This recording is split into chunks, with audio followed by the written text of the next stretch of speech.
Selamat pagi, saudara-saudara yang terkasih dalam Tuhan. Kita bertemu lagi di pagi ini, pagi yang cerah. Semoga cerah ya waktu itu. Dan kita akan ada yang spesial di hari ini.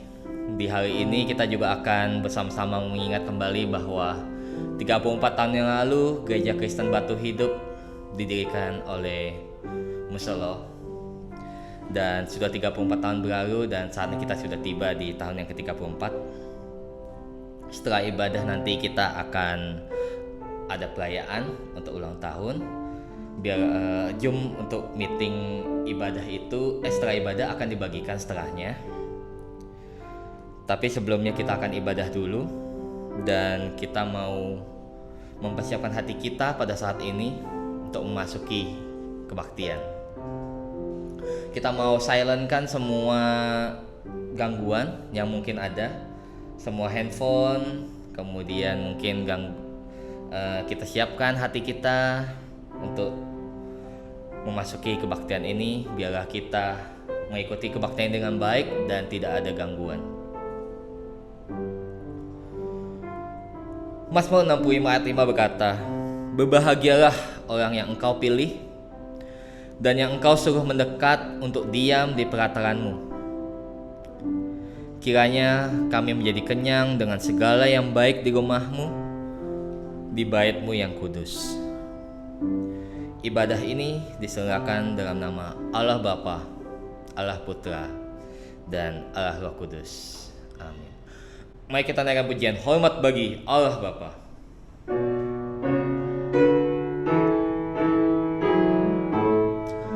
Hormat bagi Allah Bapa, hormat bagi anaknya, hormat bagi Roh Kudus, ketiganya yang esa. Haleluya, haleluya, ketiganya yang esa. Hormat bagi Raja surga, Tuhan kaum manusia. Hormat bagi Raja gereja di seluruh dunia. Haleluya, haleluya, di seluruh dunia.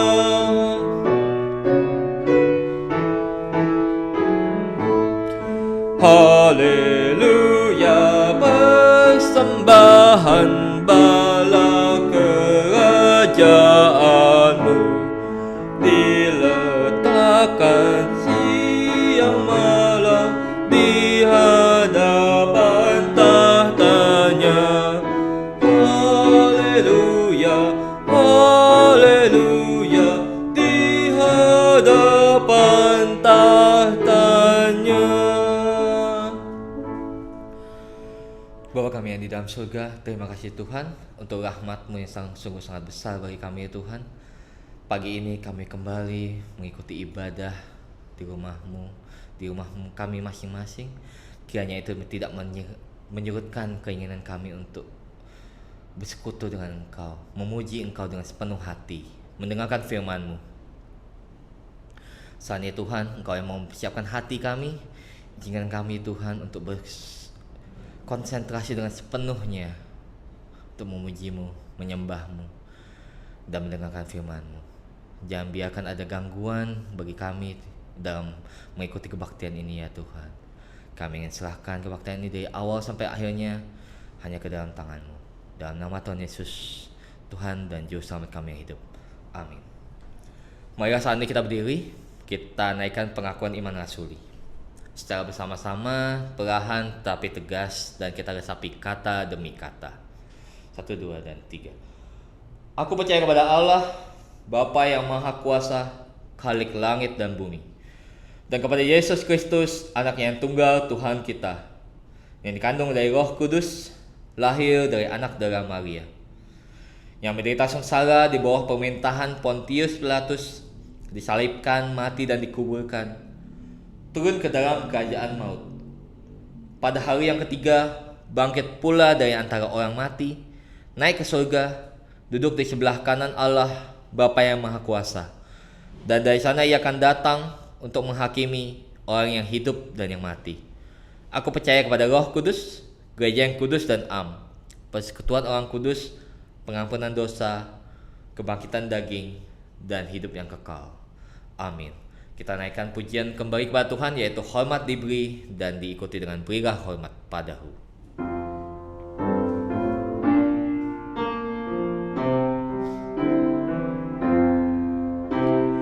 Hormat diberi bagi Bapa, Anak, dan Roh Kudus, dari mula sampai sekarang dan seterusnya, termulia. Amin, amin. Berilah hormat padahu, berilah hormat pada Allah, berilah hormat padahu, patut pujilah terus.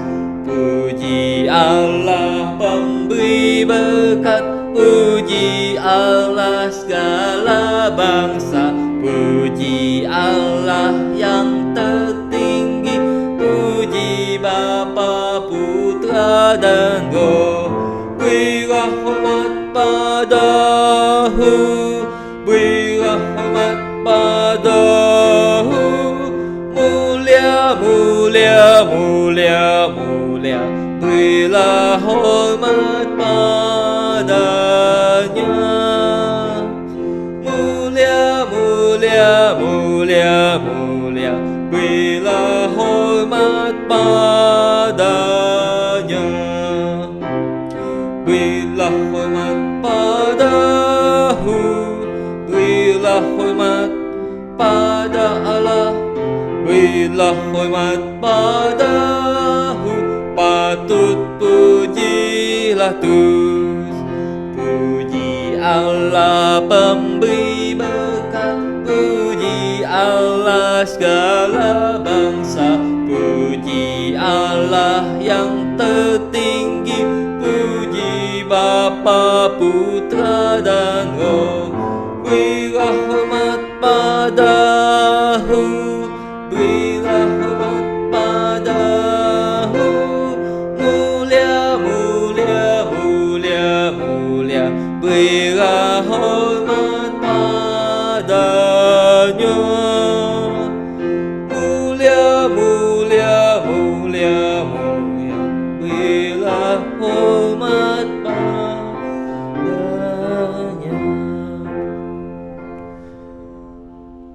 Saat ini marilah kita masuk ke dalam doa pengakuan dosa.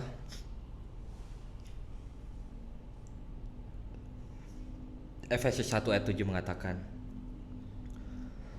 sebab di dalam Dia dan oleh darahnya kita beroleh penebusan, yaitu pengampunan dosa menurut kekayaan kasih karunia-Nya. Marilah saat ini kita mengakui segala dosa yang ada di dalam hati kita, perbuatan kita. Kita mau serah hanya kepadanya. Ya Tuhan, inilah pengakuan dosa kami ya Tuhan. Kami yang lemah, tak berdaya, tapi Engkau telah bersedia untuk datang Tuhan. Engkau yang menebus dosa kami, Engkau yang mengangkat kami dari dosa kami menjadi anak-Mu ya Tuhan. Kami bersyukur sekali lagi Tuhan atas penebusan-Mu. Ampunilah kami ya Tuhan. Ingatkan kami untuk tidak mengulanginya lagi ya Tuhan. Kami hidup dengan tidak bercela di hadapan-Mu. saat Engkau telah mengangkat kami, menyucikan kami. Inilah doa pengakuan dosa kami ya Tuhan. Engkau yang kuduskan, Engkau yang sucikan, Engkau yang berikan kekuatan bagi kami ya Tuhan. Hanya dalam nama Tuhan Yesus. Mari kita naikkan pujian ini bersama-sama. Tinggalkan jalan susah dan gelap. Tinggalkan jalan susah dan gelap, pada Yesus ku datanglah, masuk tempat yang senang dan terang. Yesus ku hampirlah, tinggalkan lemah dikuatkan, dari miskin menjadi kaya, tinggalkan segala dosaku. Yesus ku datanglah. Bait kedua. Tinggalkan segala kegagalan, pada Yesus ku datanglah, mendapatkan kemuliaan-Mu. Yesus ku hampirlah, tinggalkan kesusahan dunia, masuk ke dalam ketenangan, tinggalkan segala kecemasan. Yesus ku datanglah. Tinggalkan semua kesombongan, pada Yesus ku datanglah. Tinggalkan keputusasaan, menikmati kasih-Mu selalu. Yesus ku datanglah. Tinggalkan semua kesombongan, pada Yesus ku datanglah, memperoleh berkat yang besar. Yesus ku hampirlah, tinggalkan keputusasaan, menikmati kasih-Mu selalu, memandang kemuliaan-Mu. Yesus ku datanglah. Saat ini kita akan memasuki pembacaan Mazmur. Kita akan membacakan Mazmur bersama-sama. Minggu ini kita akan membacakan dari Mazmur 139 ayat 7 sampai ke 12.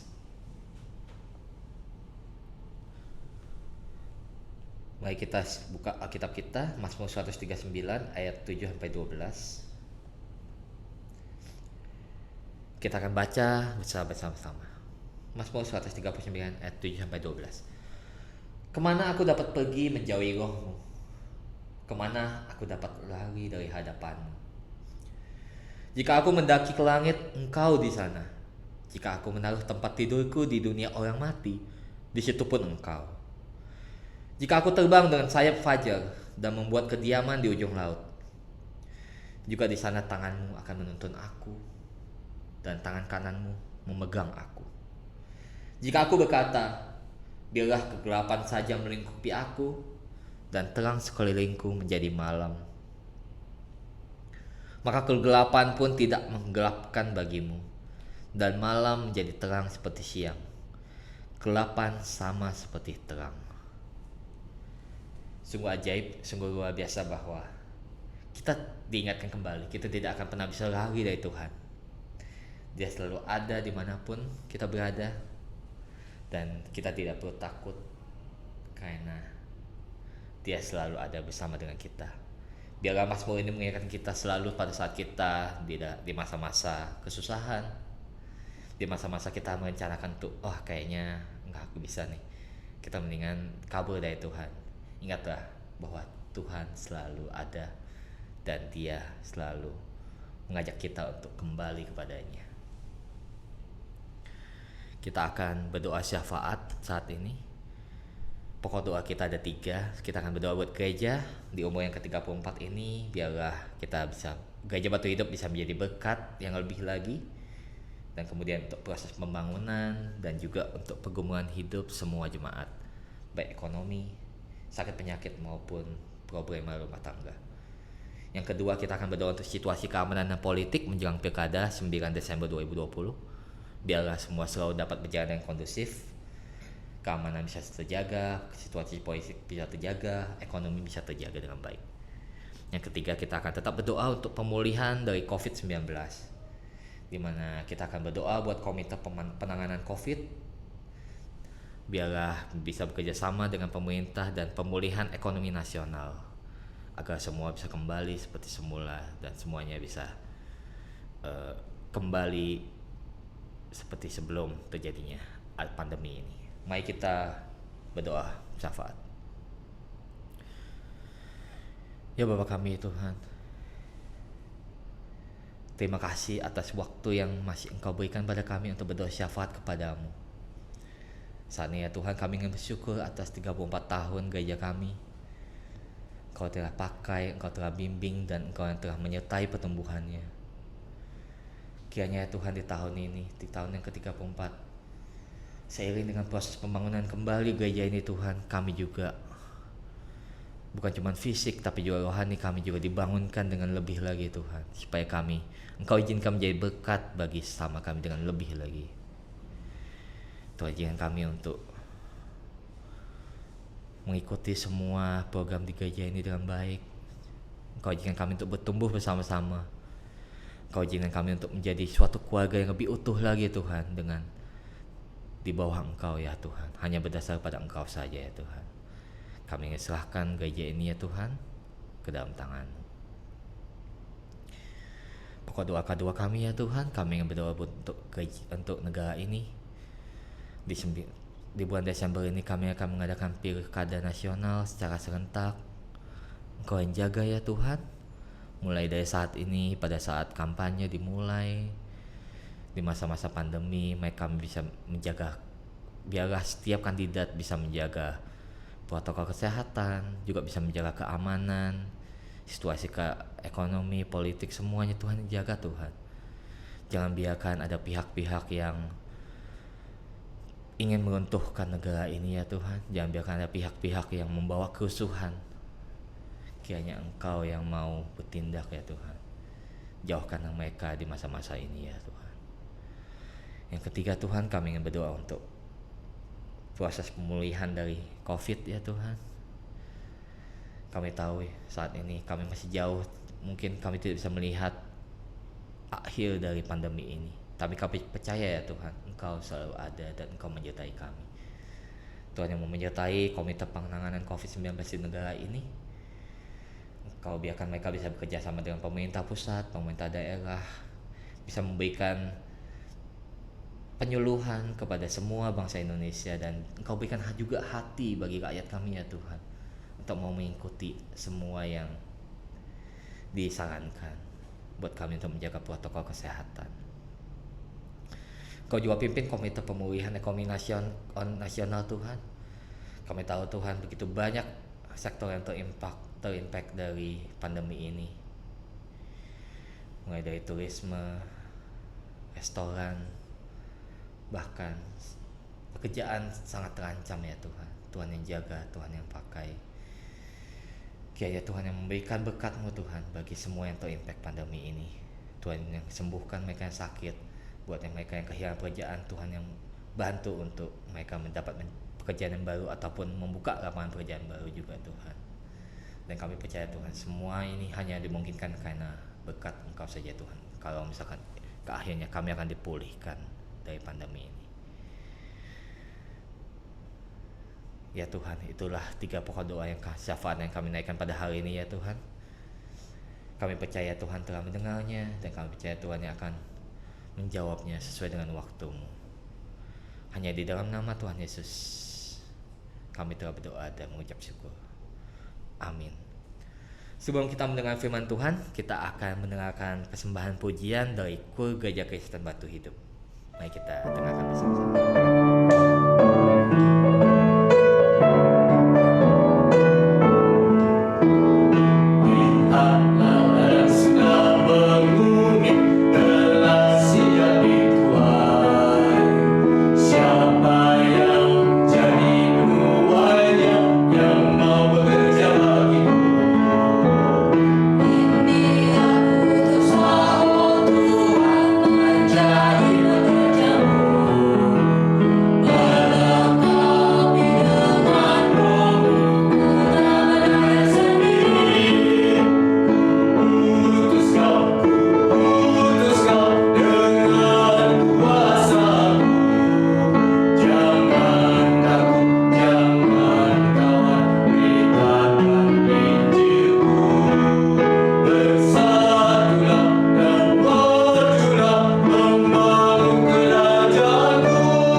Selamat pagi sidang jemaat yang dikasihi Tuhan.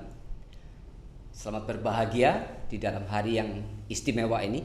Kita memperingati ulang tahun gereja kita yang ke-34. Hari ini ada 2 event yang akan kita rayakan. Yang pertama adalah HUT gereja kita yang ke-34, dan nanti 31 Oktober hari Sabtu ya, itu adalah peringatan hari reformasi. Nah, saya akan coba mengkaitkan firman Tuhan pada pagi hari ini dengan dua event ini, yaitu ulang tahun gereja kita dan juga peringatan hari reformasi. Baiklah, sebelum kita mendengarkan firman Tuhan, kita bersama-sama masuk di dalam doa. Tuhan Bapa kami surga, Bapa yang kami kenal dalam nama Tuhan Yesus Kristus, Juru Selamat kami yang hidup, kami sekali lagi datang ke hadapan Tuhan dengan segala ucapan syukur. Tuhan yang sudah memimpin gereja kami 34 tahun ini. Kami bersyukur Tuhan terus mengarahkan supaya gereja ini boleh menjadi gereja yang makin hari boleh makin menyenangkan hati Tuhan. Dan kami ingin terus berbagian sebagai gereja yang Tuhan akan pakai untuk terus memperlebar kerajaan Allah di muka bumi ini. Kami bersyukur untuk segala anugerah pimpinan yang sudah Tuhan berikan kepada kami, sehingga sampai pada hari ini kami tetap boleh menikmati penyertaan Tuhan. Dan kami percaya sebagaimana Tuhan sudah menyertai hari kemarin, Tuhan akan terus menyertai kami hari ini dan hari esok. Kami rindu dan kami berdoa supaya setiap jemaat di tempat ini boleh terus bertumbuh di hadapan Tuhan. Dan kami semua masing-masing secara bersama-sama sebagai satu tubuh Kristus boleh makin menyenangkan hati Tuhan, boleh makin memberikan satu kehidupan yang melayani Tuhan. Pakailah gereja ini, pertumbuhkan jemaat-jemaat kami, supaya kami semua boleh makin hari boleh makin mengasihi Kristus dan betul-betul menjadikan Kristus sebagai pusat kehidupan kami.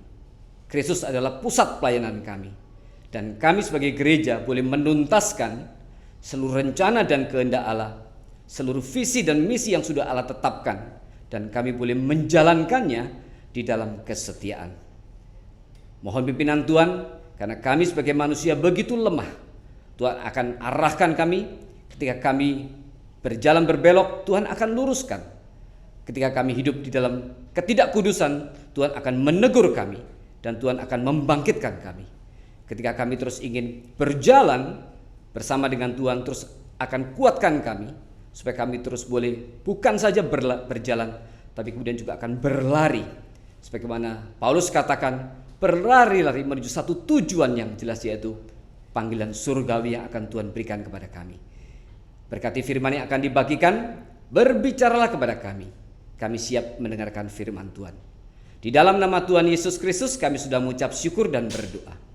Amin. Saudara-saudara, hari ini saya akan mengambil satu bagian daripada kitab Wahyu, yaitu khususnya surat kepada 7 jemaat. Nah, nanti kita akan belajar apa yang Tuhan katakan kepada 7 jemaat ini. Dan kita akan lihat ada hal-hal yang baik yang Tuhan katakan kepada ke-7 jemaat ini, tetapi banyak juga hal-hal yang tidak baik, merupakan satu teguran yang Tuhan berikan kepada 7 jemaat ini. Nanti kita akan belajar sama-sama hal-hal apa yang tidak baik, yang tidak menyenangkan hati Tuhan. Dan itu menjadi pengajaran bagi kita, bagi gereja kita, untuk tidak kita lakukan. Tetapi kemudian hal-hal yang baik, apa yang menyenangkan hati Tuhan, itu menjadi satu hal yang harus terus kita kerjakan dengan setia. Nah, saudara-saudara, sebelum saya masuk di dalam pembahasan, saya akan berikan latar belakang dari kitab Wahyu ini. Tidak ada kitab yang paling banyak memberikan satu polemik selain kitab Wahyu. Sudah begitu banyak buku tafsiran yang dibuat untuk menafsirkan kitab Wahyu, dan begitu banyak perbedaan. Ada yang mengatakan ini adalah sepenuhnya adalah apokaliptik, ya, yang bersifat futuris, ya, yang bersifat eskatologis. Jadi seluruhnya ini bicara tentang keadaan nanti di akhir zaman. Tapi ada juga yang mengatakan, oh enggak, ini adalah hanya simbol-simbol saja. Ini sebuah preteris, ya, hanya simbol-simbol saja. Tapi ada juga yang mengatakan, oh enggak, ini berbicara untuk pada saat konteks dituliskan itu, hanya untuk itu saja. Nah, kemudian nanti ada juga yang menafsirkan surat kepada 7 jemaat itu merupakan satu gambaran yang Tuhan berikan, adalah periodisasi sejarah gereja dari abad pertama sampai nanti pada akhir zaman. Ada 7 periode yang Tuhan sudah katakan kepada kita bahwa sejarah gereja akan mengalami 7 periode tersebut. Tetapi ini adalah tafsiran-tafsiran yang diberikan oleh berbagai teolog ya, dan kita nanti akan melihat bahwa kitab ini sebenarnya satu kitab yang menggambarkan pergumulan gereja sepanjang segala zaman. Jadi 7 jemaat ini tidak mewakili periode-periode sejarah di dalam gereja, tetapi pergumulan 7 gereja ini adalah satu pergumulan yang akan terus dihadapi oleh gereja sepanjang sejarah. Jadi kita menolak pandangan bahwa 7 jemaat ini merupakan 7 periode di dalam sejarah gereja. Sekali lagi kita akan melihat bahwa 7 jemaat ini dan segala problemnya itu mewakili pergumulan semua gereja sepanjang segala zaman. Nah, saudara, kitab Wahyu ini berisi tentang sesuatu keadaan yang terjadi pada saat itu, ya, pada saat itu. Juga segala hal yang akan terjadi setelah itu, ya, dan kemudian juga nanti pada waktu akhir zaman, yaitu pada waktu Yesus datang kedua kali. Jadi dia meliputi waktu yang sangat panjang. Tentu saja sebagai satu pernyataan itu berkaitan dengan konteks jemaat saat itu. Nah, kitab Wahyu dituliskan oleh Yohanes di Pulau Patmos, kurang lebih di tahun 96. Nah, di dalam tahun 96 itu Kaisar Romawi hari itu adalah Domitianus. Dia memerintah dari tahun 84 sampai 96 Masehi. Nah, Kaisar Domitianus adalah kaisar yang paling kejam. Dia bahkan lebih kejam daripada Nero. Di dalam abad pertama sejarah gereja ada 2 kaisar yang sangat kejam, yaitu Nero dan kemudian Domitianus. Tetapi Nero akhirnya mengorbankan orang Kristen dengan memfitnah bahwa orang Kristen yang membakar kota Roma. Tetapi Domitianus memiliki satu kejahatan yang lebih besar lagi daripada Nero. Karena Domitianus menuntut semua orang termasuk orang Kristen menyembah dia sebagai Tuhan. Dan disinilah kemudian terjadi konflik dan kemudian terjadi begitu banyak pembunuhan orang-orang Kristen karena orang Kristen saat itu menolak untuk menyembah Kaisar Domitianus. Jadi ini merupakan satu background daripada kitab Wahyu. Dan kemudian dikatakan kenapa kitab ini ditujukan kepada 7 jemaat itu dan tidak jemaat yang lain.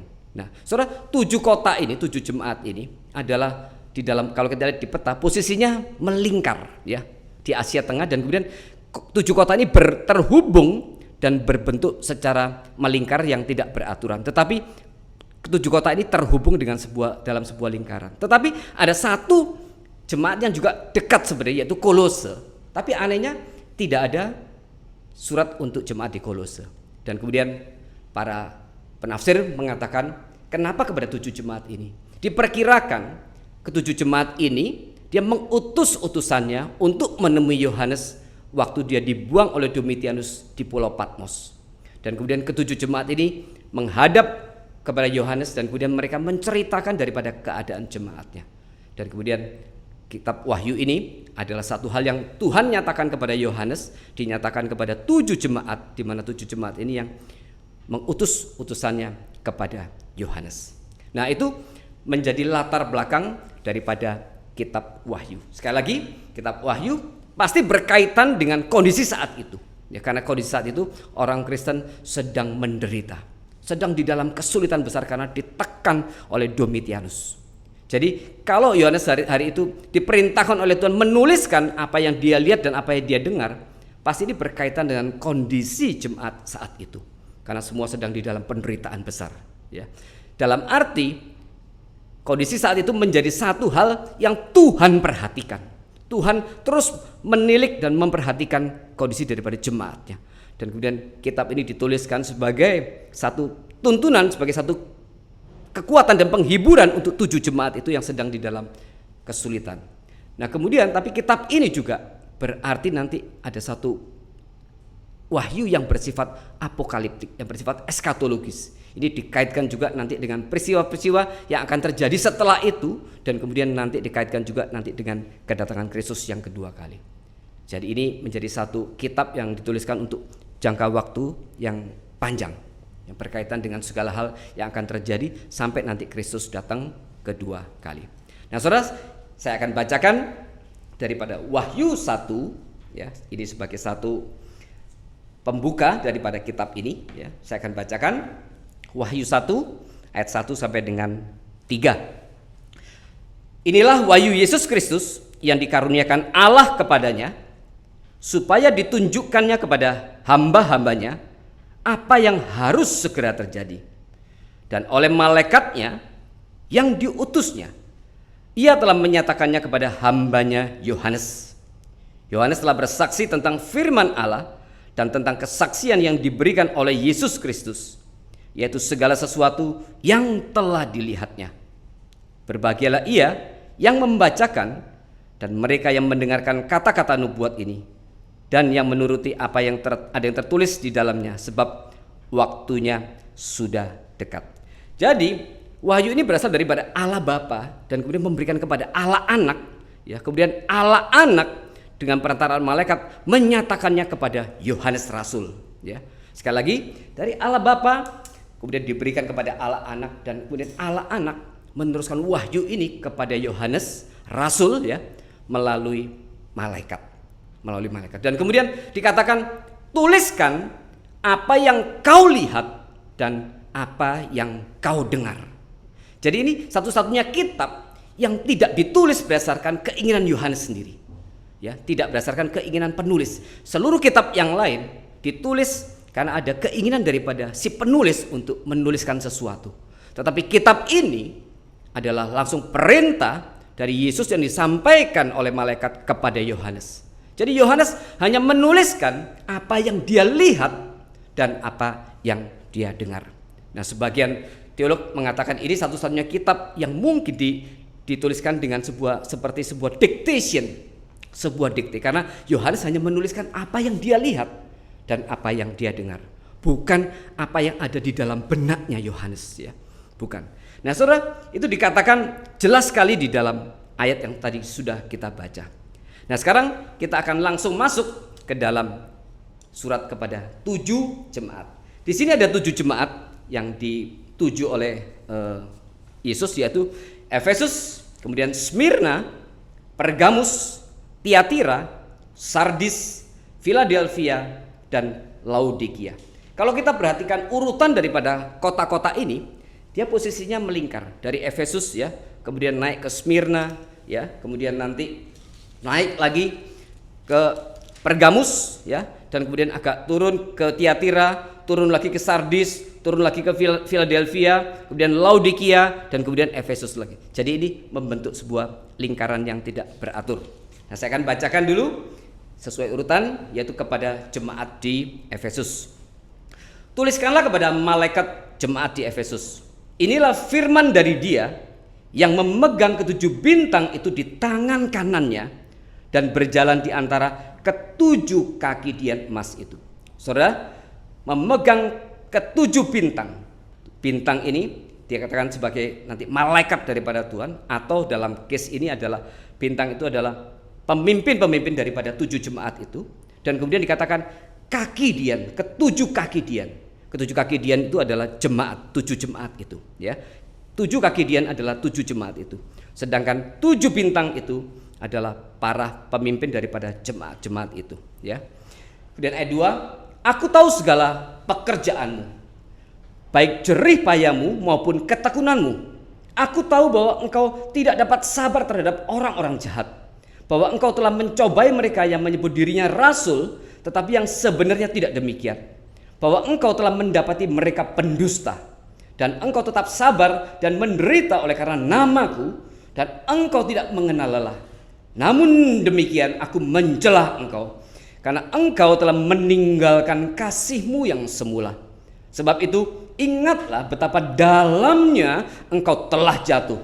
Bertobatlah dan lakukanlah lagi apa yang semula engkau lakukan.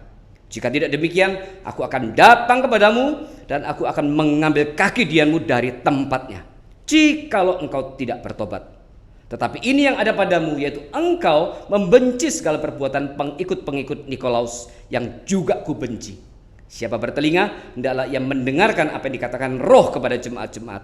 Barang siapa menang, dia akan kuberi makan dari pohon kehidupan yang ada di taman Firdaus Allah. Saudara, kota Efesus. Efesus berarti yang diinginkan. Kota Efesus ini adalah kota yang sangat maju. Dia kota perdagangan dan kota pelabuhan. Dia sangat maju. Dan ekonomi, segala kegiatan, dia pusat kebudayaan, pusat politik juga. Dan ini merupakan satu kota yang sangat penting. Tetapi ada satu hal yang mencirikan daripada kota Efesus, yaitu pemujaan terhadap agama kafir dan dewa-dewa kafir. Dan khususnya adalah Dewi Diana atau disebut sebagai Artemis. Jadi di kota Efesus ini ada satu meteor yang jatuh ya, dan kemudian meteor itu akhirnya dipuja disembah oleh masyarakat sana, dan kemudian meteor itu di dalam permukaan batunya itu seperti menonjol-menonjol berbentuk seperti payudara, dan kemudian mereka menyebutnya sebagai Dewi Diana atau Artemis. Dan kemudian meteor itu, patung itu yang kemudian disembah, di tempatnya diberikan altar, dan kemudian itu yang disembah. Ini menjadi satu dewi yang sangat dipuja di kota Efesus. Jadi merupakan pusat daripada agama kafir dan penyembahan kepada Dewi Artemis. Dan saudara, di situ orang Kristen, jemaat di Efesus didirikan oleh Paulus dan kemudian Priscilla dan Aquila dan juga Apolos kira-kira tahun 52 ya, kurang lebih tahun 52. Di sini Yesus memuji apa yang sudah dilakukan oleh orang-orang jemaat di Efesus, yaitu apa? Di tengah-tengah kesulitan mereka untuk berhadapan dengan kota yang sangat kafir, serba kafir, jemaat di Efesus luar biasa. Dikatakan, aku tahu segala pekerjaanmu. Ini hal yang baik ya dari jemaat di Efesus. Baik jerih payahmu maupun ketekunanmu ya. Engkau tidak sabar terhadap orang-orang jahat ya, bahwa engkau telah mencobai mereka yang menyebut dirinya rasul. Jadi jemaat di Efesus sangat teliti dan sangat ketat menjaga ajaran.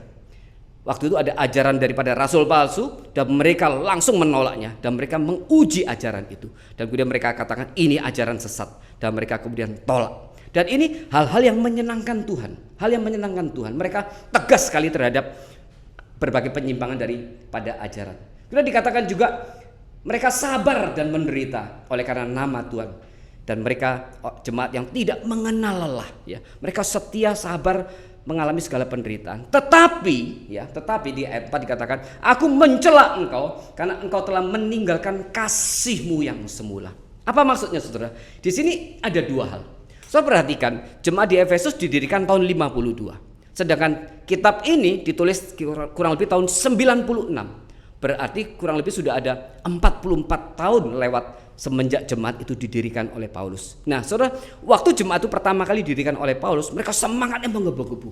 Kasih mereka kepada Tuhan, kasih mereka kepada sesama antara jemaat mereka begitu luar biasa. Tetapi 44 tahun kemudian ini alih generasi. Generasi yang pertama sudah lewat dan kemudian sekarang berlanjut kepada generasi yang kedua. Nah rupanya generasi yang kedua ini, karena mereka semenjak kecil sudah lahir dan hidup di dalam kemegahan dan mungkin segala kemakmuran daripada kota Efesus, mereka kemudian imannya tidak seteguh daripada jemaat semula. Dan kemudian mereka mulai kompromi dan kemudian sebagian di jemaat itu mulai ikut penyembahan-penyembahan daripada Dewi Artemis itu. Dan kemudian mereka akhirnya kurang memperhatikan yaitu kasih kepada Tuhan dan juga kasih kepada sesama jemaat. Karena mereka mungkin terlalu banyak pergumulan dengan segala ajaran sesat dan sebagainya. Dan mungkin generasi yang pertama ini kurang mendidik dengan baik generasi kedua. Maka generasi kedua dikatakan kurang kasih. Kurang kasih baik kepada Tuhan maupun kepada sesama jemaat. Nah di sini Tuhan menegur, Yesus menegur. Engkau sudah kehilangan kasihmu yang semula. Dan ini teguran yang sangat keras. Karena dikatakan engkau sudah jatuh begitu dalam. Artinya jemaat ini sudah sangat kehilangan kasih. Mereka sudah hidup masing-masing individualis, egois, dan mereka betul-betul tidak mempraktekkan hidup sebagai satu tubuh Kristus. Dan ini satu hal yang tidak menyenangkan hati Tuhan. Oleh karena itu Kristus kemudian Yesus menegur mereka, engkau harus kembali kepada kasihmu yang semula. Saudara, kita lihat bahwa generasi pertama kurang mendidik baik dengan generasi kedua. Karena mereka kemudian terpengaruh oleh berbagai situasi daripada kota itu. Nah kita lihat itu hal-hal yang baik dan hal yang tidak baik dari jemaat di Efesus. Kemudian kita sekarang pergi kepada jemaat di Smyrna, naik sedikit lagi. Nah saudara, kepada Smyrna dikatakan ayat 9, ayat 8, pasal 2 ayat 8. Dan tuliskanlah kepada malaikat jemaat di Smyrna, inilah firman dari yang awal dan yang akhir, yang telah mati dan hidup kembali. Aku tahu kesusahanmu dan kemiskinanmu, namun engkau kaya. Dan fitnah mereka menyebut dirinya orang Yahudi, tetapi yang sebenarnya tidak demikian. Sebaliknya mereka adalah jemaah iblis. Jangan takut terhadap apa yang harus engkau derita. Sesungguhnya iblis akan melemparkan beberapa orang dari antaramu ke dalam penjara, supaya kamu dicobai dan kamu akan beroleh kesusahan selama 10 hari. Hendaklah engkau setia sampai mati, dan aku akan mengaruniakan kepadamu mahkota kehidupan. Siapa bertelinga, hendaklah ia mendengarkan apa yang dikatakan Roh kepada jemaat. Saudara, jemaat Smyrna, kota Smyrna adalah kota yang sangat indah. Dikatakan the beauty of Asia. Ini yang kota Smyrna artinya yang manis ya. The beauty of Asia. Kota ini begitu indah. Di situ banyak bangunan-bangunan bersejarah. Bahkan di situ ada satu bangunan kayak semacam kolosium ya, yang sudah bisa menampung sampai 20.000 orang. Ini kota yang luar biasa, kota kebudayaan, kota artistik sekali, dan kota yang sangat indah. Dikatakan the beauty of Asia. Tapi dikatakan di sini bahwa di tengah-tengah kemajuan kota itu sebagai pusat kebudayaan dan sebagainya, jemaat di Smyrna adalah jemaat yang miskin, ya. Jemaat yang miskin. Dikatakan, aku tahu kesusahanmu dan kemiskinanmu, namun engkau kaya. Jadi jemaat ini secara materi mereka begitu miskin, tetapi mereka kaya di dalam iman. Mereka kaya di dalam iman. Jadi kemiskinan mereka tidak membuat mereka akhirnya marah kepada Tuhan, tapi mereka menjadikan mereka justru menjadi satu jemaat yang sangat militan, sangat kuat di dalam iman. Dan waktu ditekan oleh orang-orang Yahudi, mereka tetap tidak melepaskan iman mereka. Nah, saudara diperhatikan, di setiap kota ada beberapa tantangan daripada kehidupan orang Kristen. Yang pertama adalah tantangan daripada orang-orang Yahudi yang terus ingin sangat membenci orang-orang Kristen, dan mereka terus ingin menangkap, membunuh, dan menekan orang-orang Kristen dengan berbagai cara. Kalau perlu orang-orang Yahudi ini akhirnya kerjasama dengan orang-orang kafir untuk menekan orang Kristen. Yang kedua, tekanan daripada pemerintah Romawi. Dan ketiga, tekanan dari mana? Dari gaya hidup kota itu. Ini hal yang dialami oleh ketujuh jemaat itu, termasuk di Smyrna. Tetapi di Smyrna ini jemaat yang begitu miskin, tapi mereka begitu militan di dalam iman. Dan surat kepada jemaat di Smyrna ini salah satu surat di mana Yesus tidak memberikan teguran.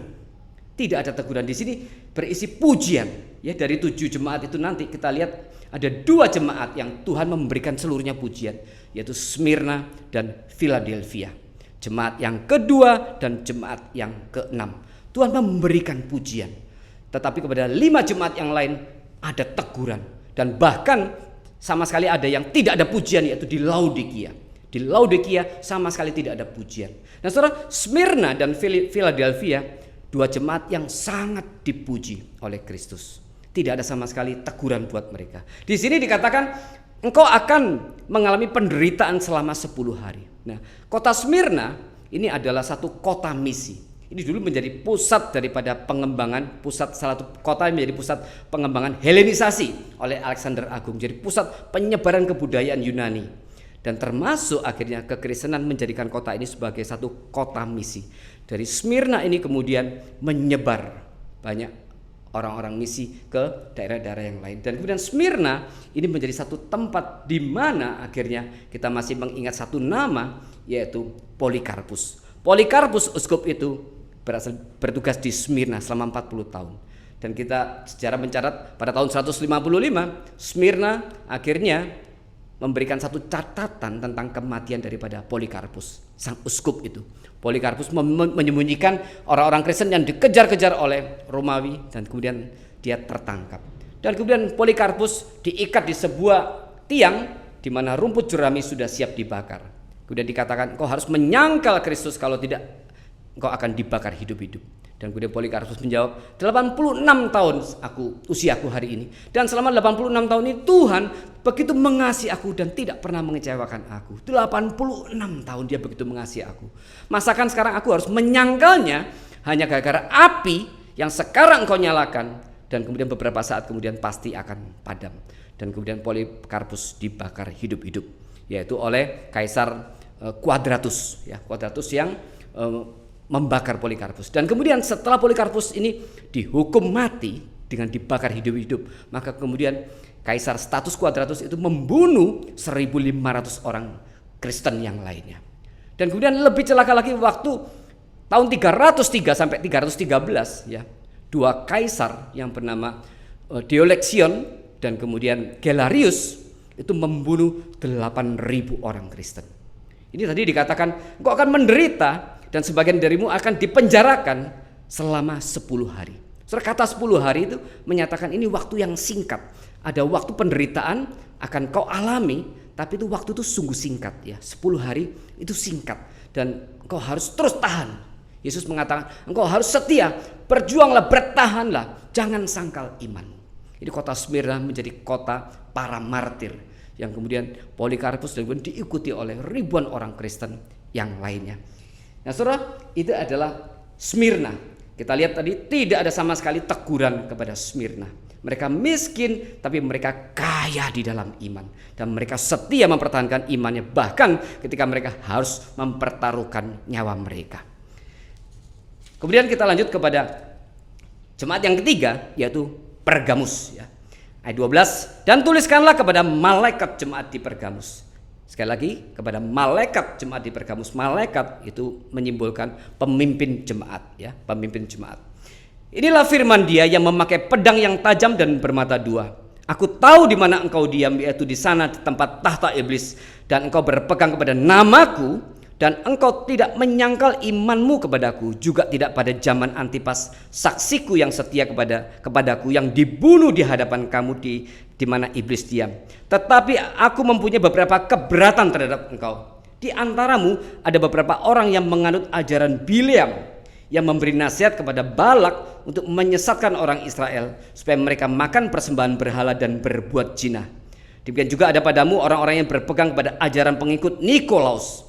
Sebab itu bertobatlah, jika tidak demikian aku akan segera datang kepadamu dan aku akan memerangi mereka dengan pedang yang di mulutku ini. Nah saudara, jemaat Pergamus, kota Pergamus ini adalah kota yang sangat dipenuhi dengan kuil. Nah, di tempat yang tertinggi, di bukit yang bagian kota yang tertinggi, di sebuah bukit, di situ berdiri sebuah kuil penyembahan dewa Zeus.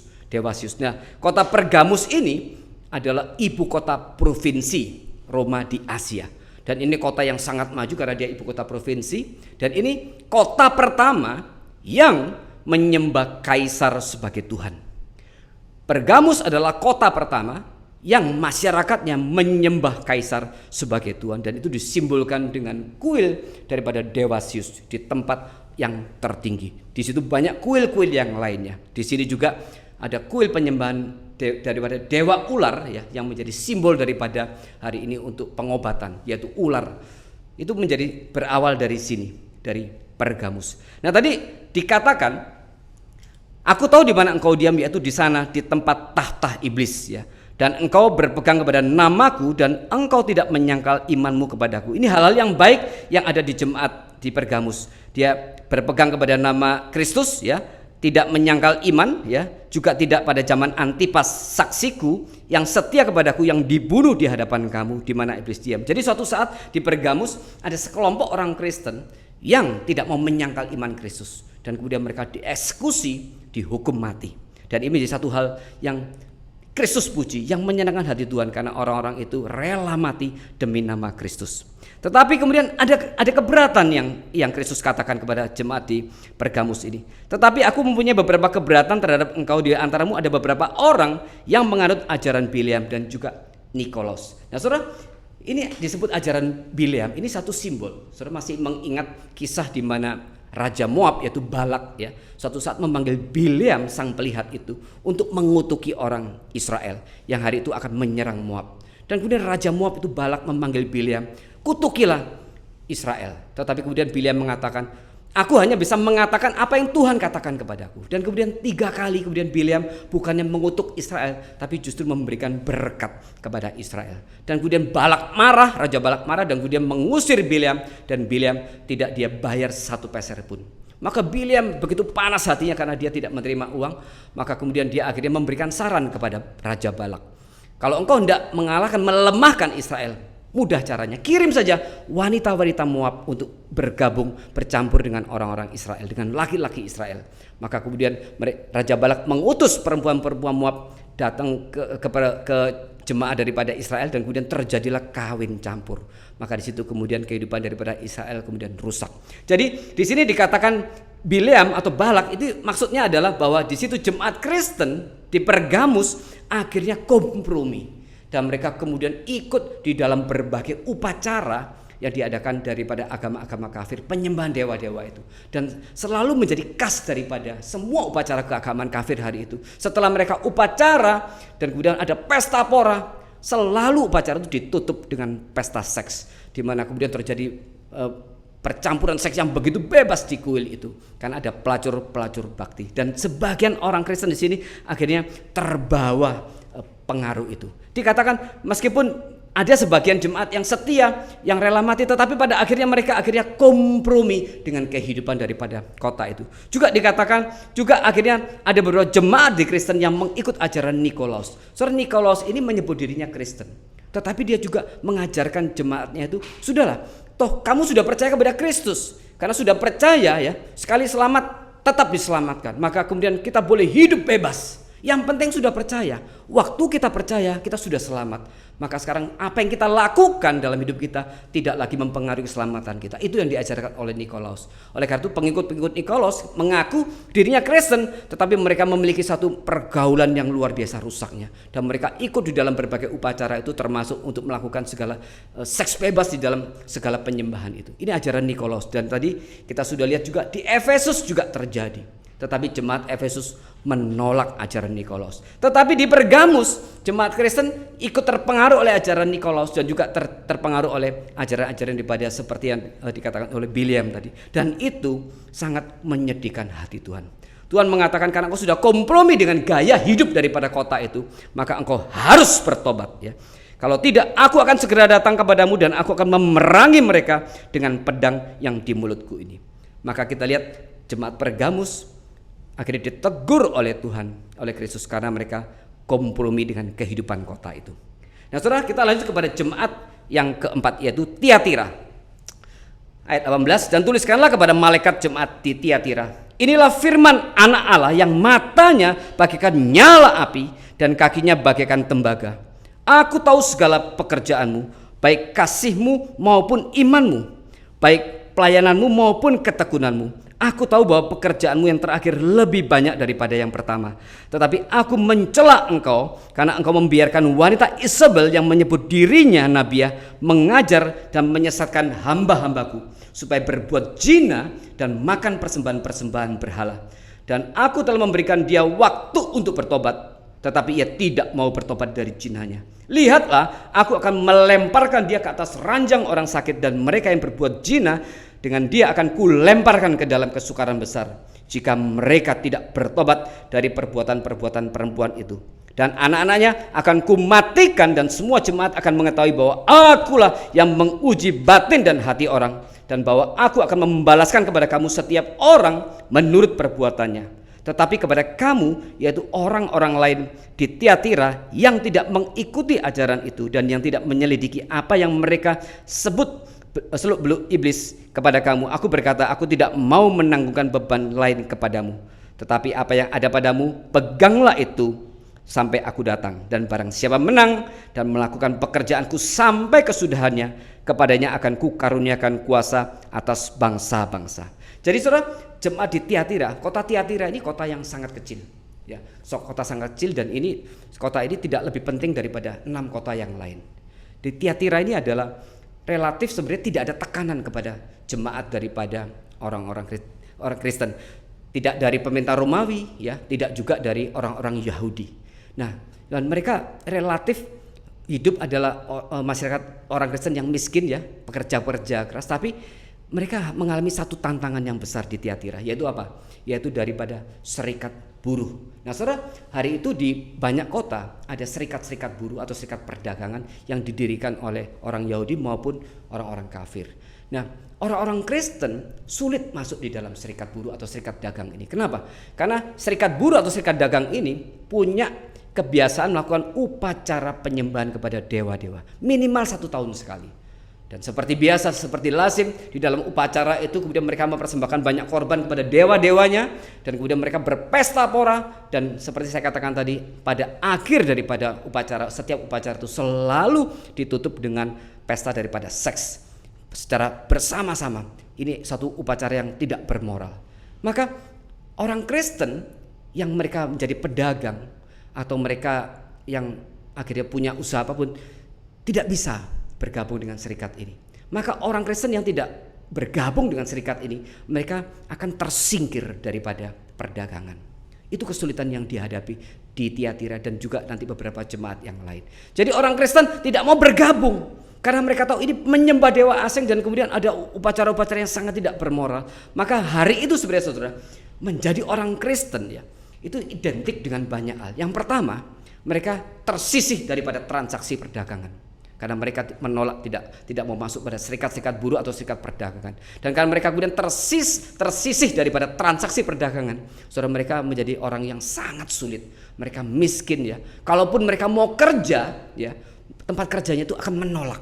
Karena kalau dia ikut kerja daripada tuannya yang menyembah agama kafir, maka suatu saat waktu upacara itu berlangsung, karyawannya pun harus ikut. Sehingga jadi orang Kristen hari itu harus siap tidak bekerja, harus siap nganggur, harus siap miskin karena mereka sangat kesulitan untuk mengembangkan usahanya.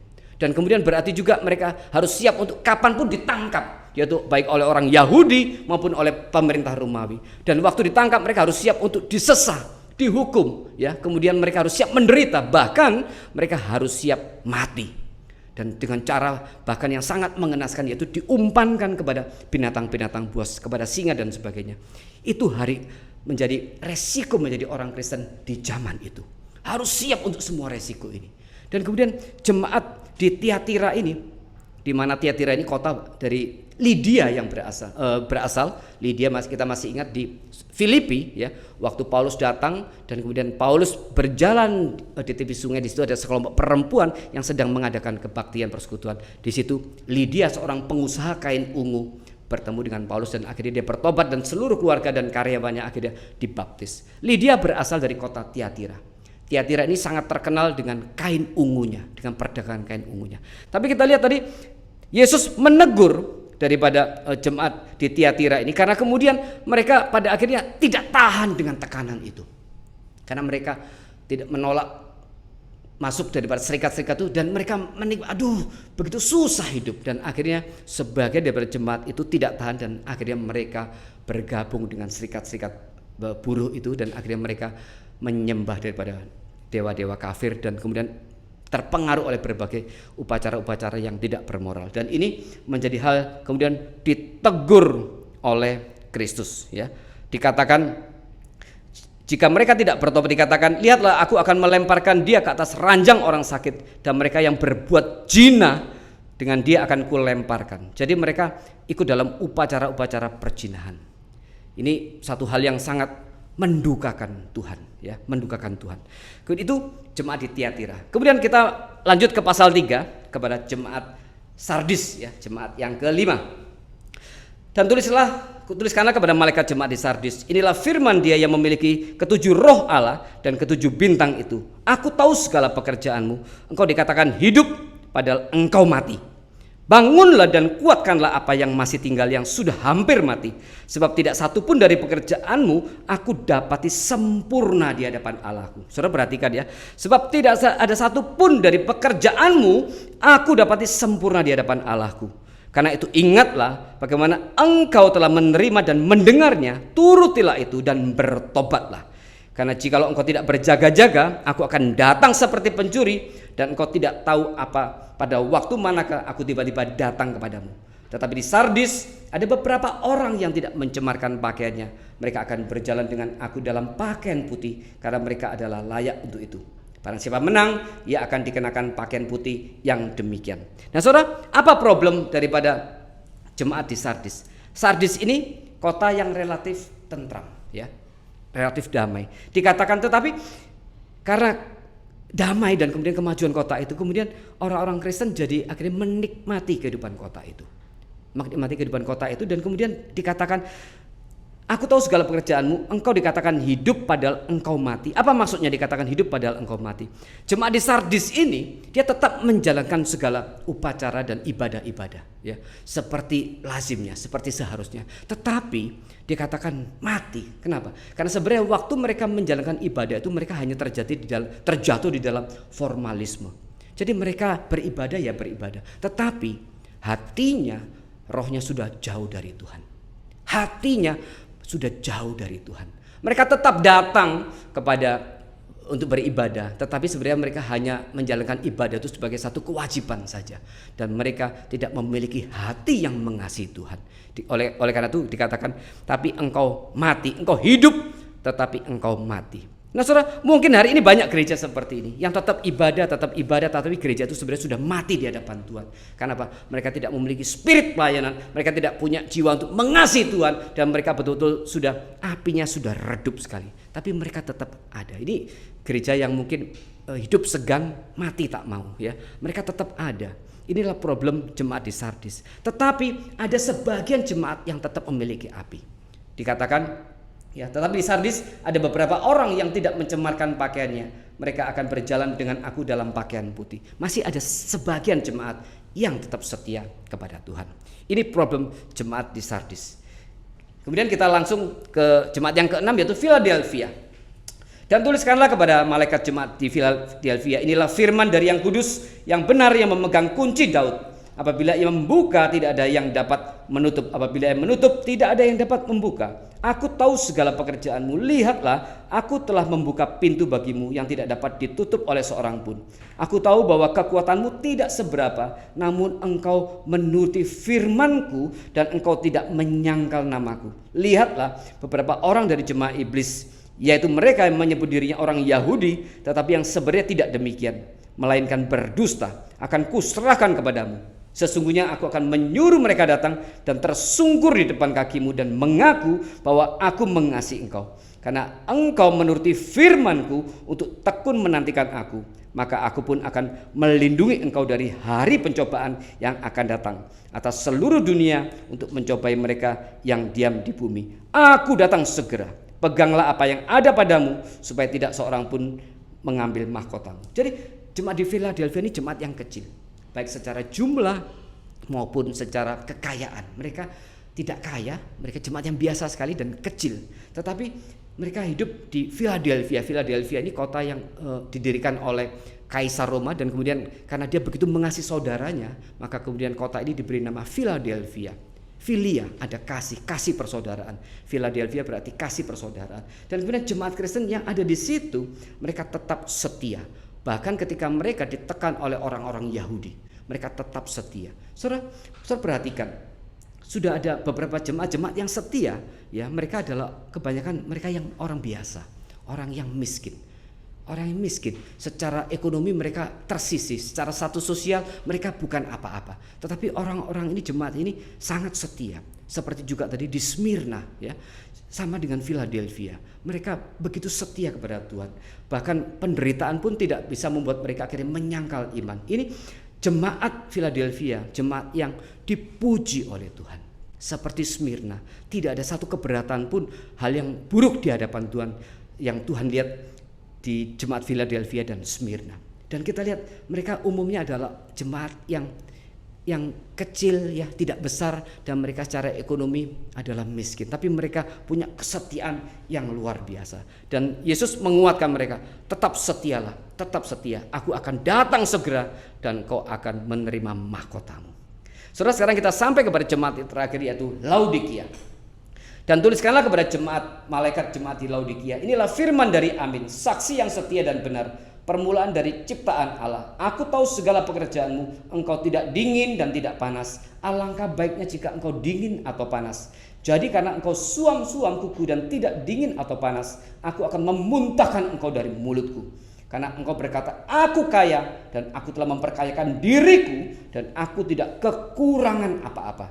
Dan karena engkau tidak tahu bahwa engkau melarat dan malang, miskin, buta dan telanjang, maka aku menasihatkan engkau supaya engkau membeli daripadaku emas yang telah dimurnikan dalam api, agar engkau menjadi kaya. dan juga pakaian putih supaya engkau memakainya agar jangan kelihatan ketelanjanganmu yang memalukan, dan lagi minyak untuk melumas matamu supaya engkau dapat melihat. Barang siapa kukasih, ya kutegur dan kuhajar. Sebab itu relakanlah hatimu dan bertobatlah. Saudara, Laodikia adalah kota yang sangat kaya. Sangat kaya, dan penduduknya sebagian besar adalah orang-orang kaya, termasuk jemaat Kristen. Nah saudara, orang kalau sudah kaya, dia merasa hidupnya baik-baik. Dia merasa tidak ada masalah. Karena dia berpikir semua kekayaan itu berkat yang Tuhan berikan kepada dia. Sehingga mereka merasa bahwa kekayaan itu adalah berkat dari Tuhan. Demikian juga orang Kristen di Laodikia, mereka kaya dan mereka begitu membanggakan kekayaannya, dan mereka merasa mereka tidak memiliki problem apa-apa. Tetapi Tuhan berkata, engkau merasa kaya, tetapi sebenarnya engkau adalah telanjang, ya. Engkau miskin, ya. Engkau buta.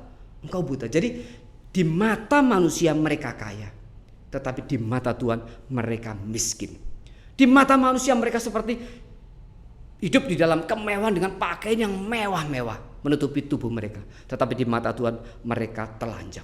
Di mata manusia karena kekayaannya, karena materinya mereka seakan-akan orang yang berbahagia, tetapi di mata Allah mereka orang yang paling malang. Karena kekayaannya itu akhirnya membuat mereka tidak mau bersandar kepada Tuhan, dan mereka begitu percaya diri, begitu congkak, begitu menyombongkan dirinya, sehingga mereka akhirnya seakan-akan tidak mau bersandar kepada Tuhan. Dan di sini Tuhan tegur. Maka di sini dikatakan Tuhan, engkau tidak dingin dan tidak panas, engkau suam-suam. Maka aku akan memuntahkan. Satu kata saudara mewakili jemaat dari Laodikia di mata Tuhan, yaitu jijik. Tuhan jijik melihat orang-orang Laodikia. Jemaat Kristen yang kaya, tapi kemudian mereka tidak merasa bahwa mereka punya problem di hadapan Tuhan karena mereka merasa hidupnya baik-baik. Saudara, orang tipe seperti ini paling sulit diinjili. Mereka kaya dan mereka merasa hidupnya baik-baik. Saudara, inilah surat kepada 7 jemaat. Maka kita mau belajar daripada ke-7 jemaat ini, yaitu hal-hal yang tidak menyenangkan hati Tuhan, yaitu ketika orang Kristen hidup kompromi dengan dunia. Ya, ketika orang Kristen kemudian kekayaannya membuat akhirnya dia jauh daripada Tuhan, merasa dirinya baik-baik, dan kemudian dia merasa tidak punya problem dengan Tuhan karena kekayaannya menjadi satu dalam kutip Tuhan baru dalam hidupnya, dan tanpa disadari mereka kemudian menyingkirkan Tuhan yang sejati. Kemudian ada orang Kristen yang kemudian kompromi dengan berbagai ajaran yang sesat. Nah, di sini kita lihat di beberapa jemaat ada kasus di mana kemudian ada pengajaran-pengajaran sesat. Maka di sini kita lihat gereja penting memiliki doktrin yang benar. Memiliki doktrin yang benar. Jadi harus selalu kita upayakan, kita jaga supaya doktrin daripada gereja kita tidak menyimpang. Karena pengajaran sesat sudah terjadi bahkan semenjak daripada zaman itu sampai hari ini. Kemudian kita lihat juga bagaimana jemaat Efesus kehilangan kasih yang semula, kasih kepada jemaat. Nah, di sini kita harus pertahankan. Kita puji Tuhan bahwa gereja kita memiliki satu kehangatan, memiliki satu hubungan yang dekat satu dengan yang lain. Tapi saudara, mari kita mengevaluasi diri sendiri. Kemarin saya ajak pengurus untuk memikirkan selama 8 bulan kita sudah COVID ini, berapa banyak jemaat yang sudah engkau sapa? Berapa banyak jemaat yang sudah engkau kata, halo AI, halo Asuk, bagaimana kabarnya? Itu bentuk satu kasih kepada jemaat. Dan itu juga yang jemaat di Efesus sudah kehilangan. Maka kita lihat bagaimana Yesus berkata kepada seluruh jemaat, engkau harus tekun, jangan sangkal imanmu apapun yang terjadi. Bahkan ketika engkau harus kehilangan nyawa, jangan sangkal imanmu. Dan ini menjadi satu kekuatan bagi kita di dalam kesulitan, di dalam berbagai penderitaan yang kita alami, kita tetap harus bertekun di dalam iman seperti saat ini. Saudara, apa yang kita bisa pelajari dari sini? Maka 34 tahun GKPH sudah berjalan.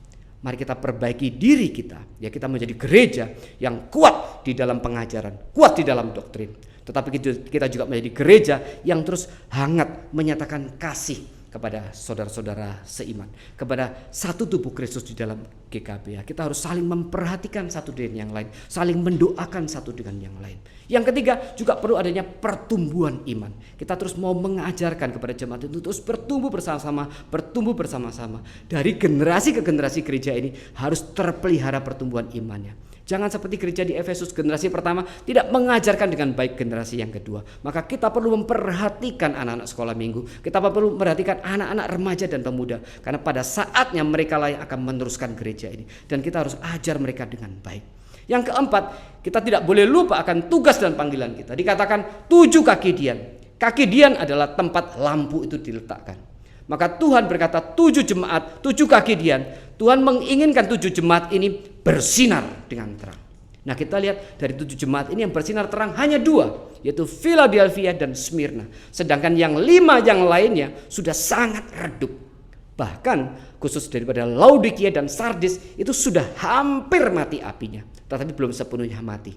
Di sini ada 3 keadaan daripada 7 jemaat gereja ini. Yang pertama adalah yang betul api yang sudah hampir mati, yaitu Laodikia dan Sardis. Kemudian tapi belum mati, masih bersinar redup sekali, tapi belum mati. Kemudian ada jemaat 3 yang lainnya, ya Tiatira, kemudian Tiatira, dan kemudian Pergamus, dan juga Efesus. Itu sinarnya sudah lebih terang daripada Laodikia dan Sardis, tapi mereka juga masih dikatakan redup. Yang bersinar terang hanya 2, yaitu Smyrna dan Philadelphia. Saudara, mari kita berdoa. Saya membayangkan mungkin GKBH itu harus menjadi seperti gereja di Philadelphia, yang mungkin kecil, ya, mungkin tidak banyak orang kaya secara materi, tetapi imannya kuat. Dan kemudian kita menjadi seperti di Smyrna juga, yang menjadi gereja yang bermisi, yang mengutus orang-orang untuk pergi ke berbagai tempat untuk mengabarkan Injil. Mari saudara, di dalam ulang tahun kita yang ke-34 ini, kita mau menata ulang, memikirkan kembali GKBH ini harus menjadi gereja seperti apa. Harus menjadi gereja seperti apa? Harus menjadi gereja yang seperti yang menyenangkan hati Tuhan. Kita belajar dari hal-hal yang baik daripada 7 jemaat ini untuk kita kerjakan. Kita tidak boleh berhenti memperbaiki diri. Nah, maka ini dikaitkan dengan hari reformasi. Ada prinsip dalam reformator yang dikatakan semper reformanda, bahwa kita tidak pernah boleh berhenti untuk mereform diri, dalam arti memperbaiki diri. Dan itu juga prinsip di dalam pengudusan, sanctification. Kita setiap hari harus makin mirip dengan Kristus, makin mirip dengan Kristus, dan proses ini proses yang tidak pernah boleh berhenti. Demikian juga gereja kita GKBH tidak pernah boleh berhenti untuk memperbaiki diri. Kita harus dengan jujur melihat diri sendiri, melihat kekurangan diri sendiri, dan kemudian kita perbaiki. Kita minta ampun di hadapan Tuhan, bertobat di hadapan Tuhan, dan kemudian kita mau perbaiki diri. Dan hal yang sudah baik terus kita tingkatkan, terus kita tingkatkan. Dan pada akhirnya satu tugas paling penting, yaitu kita menjadi gereja yang bermisi. Karena untuk itu kita diselamatkan, menjadi bangsa yang kudus, menjadi kerajaan imam. Dan Kisah 1 ayat 8, Kisah Rasul 1 ayat 8 mengatakan, engkau menjadi saksiku dari Yerusalem, Samaria, Yudea, dan sampai ke ujung bumi. Nah, sampai ke ujung bumi itulah tugas daripada GKBH. Maka GKBH didirikan, diizinkan berdiri oleh Tuhan untuk mau dipakai oleh Tuhan sebagai saksinya, untuk pergi kemana? Ke seluruh dunia untuk mengabarkan kabar baik. Dan sambil kita terus akan mengerjakan pekerjaan ini, kita terus mengerjakan ke dalam juga untuk memperkokoh pengajaran kita, untuk supaya membuat setiap jemaat di sini bertumbuh di hadapan Tuhan. Dan ketika makin bertumbuh, maka Tuhan akan mempercayakan kepada setiap kita pekerjaan-pekerjaan yang akan lebih besar, lebih besar. Sekali lagi, GKBH tidak pernah boleh berhenti bertumbuh, tidak pernah boleh berhenti memperbaiki diri. Tapi itu diperlukan keterlibatan kita semua. Setiap jemaat, setiap pengurus dan sebagainya. Kemarin saya katakan kepada para pengurus, kita menjadi pengurus bukan untuk gagah-gagahan, ya, seperti banyak di gereja lain yang menjadi majelis, menjadi sinode itu seakan-akan berbangga diri. Tidak. Konsep pengurus di dalam surat kitab Filipi itu adalah pelayan, adalah doulos, adalah hamba daripada jemaat. Maka saya katakan kepada para pengurus kita, hamba Tuhan maupun pengurus, harusnya adalah posisi kita adalah di bawah jemaat. Kita pelayan-pelayan para jemaat. Kita harus melayani jemaat supaya mereka terus boleh bertumbuh.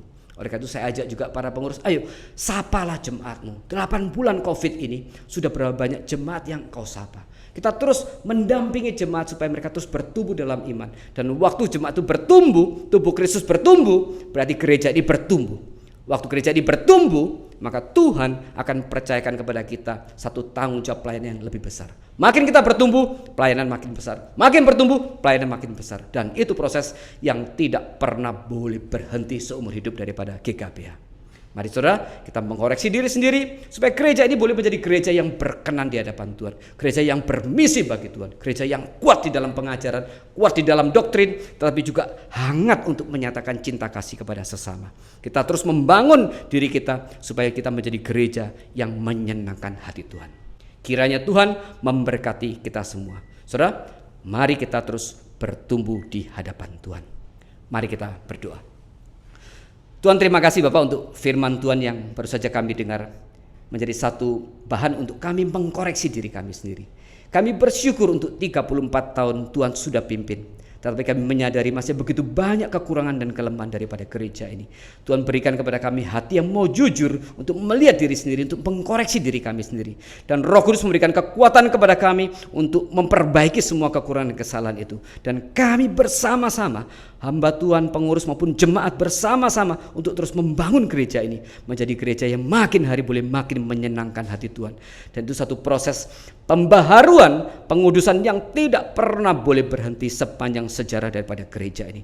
Kami rindu menjadi gereja yang kuat di dalam doktrin, tapi hangat juga untuk menyatakan cinta kasih kepada sesama, kepada jemaat, dan juga untuk terus bermisi bagi Tuhan, mengabarkan Injil, mengabarkan berita baik itu sampai ke ujung bumi. Kami mau serahkan gereja ini dan secara khusus Moselo ke dalam tangan Tuhan. Tuhan berikan kepada dia kesehatan, terus hikmat bijaksana untuk terus memimpin gereja ini sesuai dengan rencana dan kehendak Tuhan. Dan kami semua boleh terus meneladaninya. Kami semua terus boleh dengan memiliki kepekaan untuk bisa melihat apa yang Tuhan inginkan, dan kesetiaan dan kemauan kerja keras untuk mengerjakan setiap hal yang Tuhan tugaskan kepada kami. Terima kasih Bapak, sekali mau serahkan gereja yang kami cinta ini ke dalam tangan Tuhan saja. Di dalam nama Tuhan Yesus Kristus kami sudah mengucap syukur dan berdoa. Amin. Saudara, mari kita angkat pujian untuk persembahan. Pujian nomor 14 ya. Aku berserah.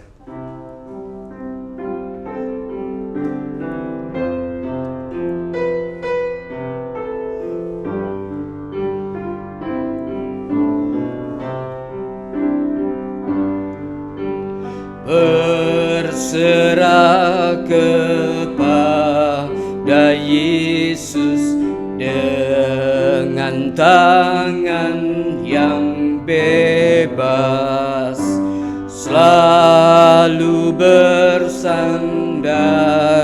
dan cinta, hidup di hadapannya. Aku berserah, aku berserah pada Tuhan Juru Selamat. Aku berserah, berserah kepada Yesus. Aku tunduk padamu. Nafsu dunia aku buangkan, terima aku ya Tuhan. Aku berserah,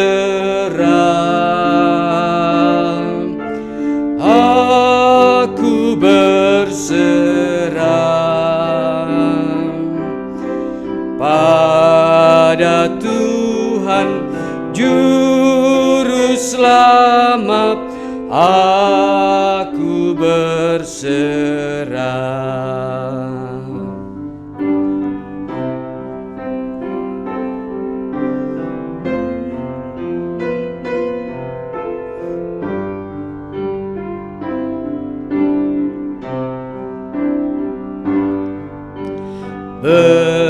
Berserah kepada Yesus, diriku buat Tuhan, penuhi cinta dan kuasa, biar berkat Tuhan nyata. Aku berserah,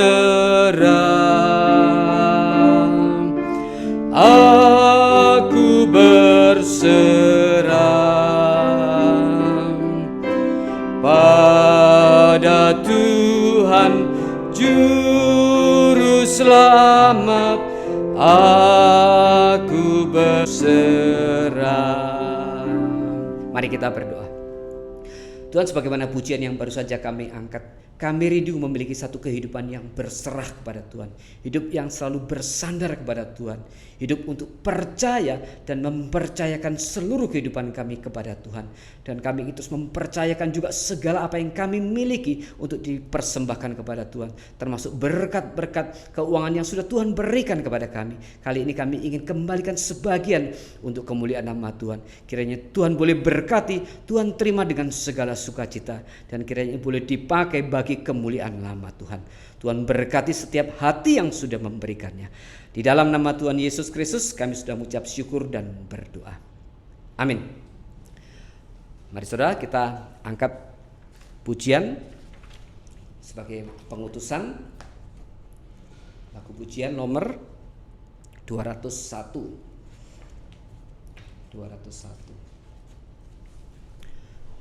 Sukacita dalam melayani Raja.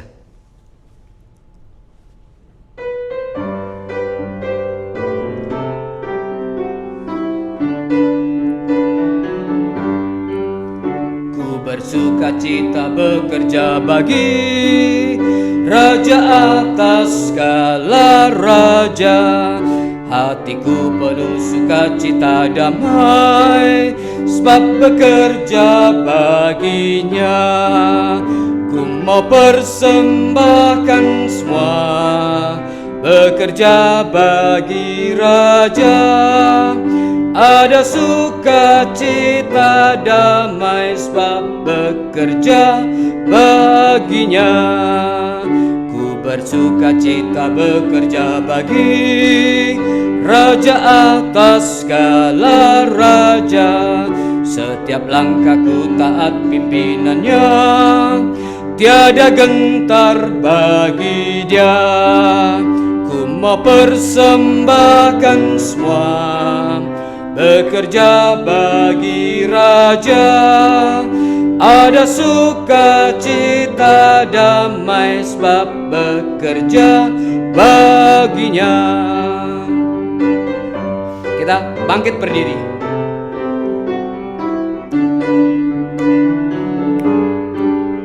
Ku bersukacita bekerja bagi Raja atas segala raja. Ku serahkan segenap bakat kepadanya, setia kerja bagi dia. Ku mau persembahkan semua, bekerja bagi Raja. Ada sukacita damai, sebab bekerja baginya. Mari saudara persiapkan untuk doa berkat, dan nanti akan ditutup oleh doksologi.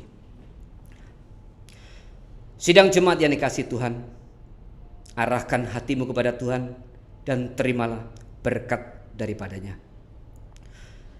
Kiranya damai sejahtera, kasih karunia dan anugerah yang dari Allah Bapa, cinta kasih yang dari Allah Anak, pimpinan, teguran, terang dan penghiburan dari Allah Roh Kudus, hari ini berkat dari Allah Tritunggal dicurahkan bagi kita dan akan terus menyertai kita sepanjang jalan kita mengerjakan tugas dan misi Allah, sampai kita bertemu dengan Tuhan muka dengan muka. Amin. Doksologi.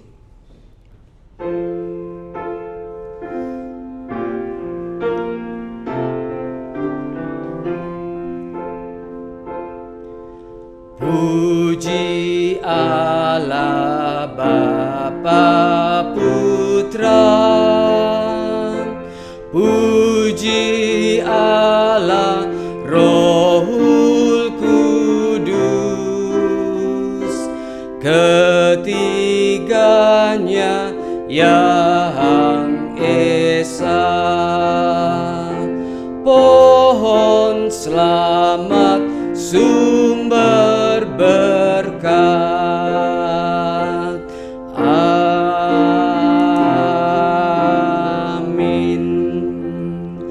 Saudara-saudara, dalam rangka HUT gereja kita, para pengurus sudah mempersiapkan beberapa hal, beberapa acara yang akan kita bisa lihat bersama-sama langsung setelah ini. Selamat menikmati.